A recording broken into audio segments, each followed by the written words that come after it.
matanda at ang dagat. May isang matandang mangingisda na nagngangalang Santiago. 84 na araw na ang lumipas, ngunit wala pa rin siyang huli. Sa pampang, laging naghihintay ang batang si Manolin na ang tiwala sa matanda ay hindi natitinan. Tiyak na babalik ang swerte niyo, lolo, bulong ng bata. Sa paghahanda ni Santiago, tinulungan siya ni Manolin na ihanda ang layag at sagwan. Mag-ingat po kayo, lolo, sabi ni Manolin. Pupunta ako sa napakalayo, sagot ni Santiago, doon sa tahanan ng malalaking isda. Bago pa man magliwanag, mag-isa nang pumalaot si Santiago. Iniwan niya ang pampang at naglakbay patungo sa malalim at madilim na bahagi ng dagat. Tanging ang alon at hangin ang kanyang kasama. Walang ano-ano'y isang malakas na puwersa ang bumatak sa kanyang pamingwit. Agad naramdaman ni Santiago ang bigat at lakas nito. Hindi ito isang ordinaryong isda.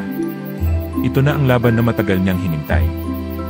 3 araw at 3 gabi siyang hinila ng dambuhalang isda palayo sa dalampasigan. Ang kanyang mga kamay ay sugatan at ang katawan ay pagod, ngunit hindi siya sumuko. Sa puso niya, naroon ang paggalang sa marangal na isdang kanyang kalaban. Sa wakas, lumitaw ang napakalaking marlin. Ang ganda at laki nito ay higit pa sa kanyang inaasahan. Gamit ang natitirang lakas, inilapit niya ito at tinapos ang laban. Isang tagumpay na may kasamang lungkot at paggalang. Itinali ni Santiago ang marlin sa gilid ng kanyang bangka, at sinimulan ang mahabang paglalakbay pabalik. Pagod man, ang kanyang puso ay puno ng pagmamalaki. Ito ang patunay ng kanyang galing at tiyaga. Ngunit ang amoy ng dugo ay umakit sa mga pating. Isa-isa silang dumating, gutom at mabangis.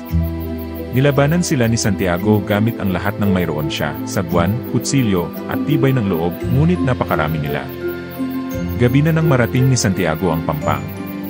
Ang tanging natira sa kanyang huli ay ang kalansay, isang paalala ng kanyang dakilang laban. Dala ang bigat ng kanyang pagod, naglakad siya pauwi at bumagsak sa kanyang higaan. Kinaumagahan, dinalhan ni Manolin ng mainit na kape si Santiago.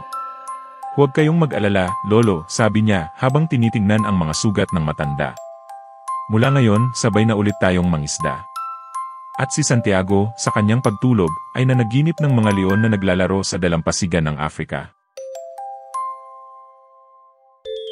Mag-subscribe na at pindutin ang bell para makatanggap ka ng notifications ng mga maikling kwento, ngunit puno ng aral sa buhay.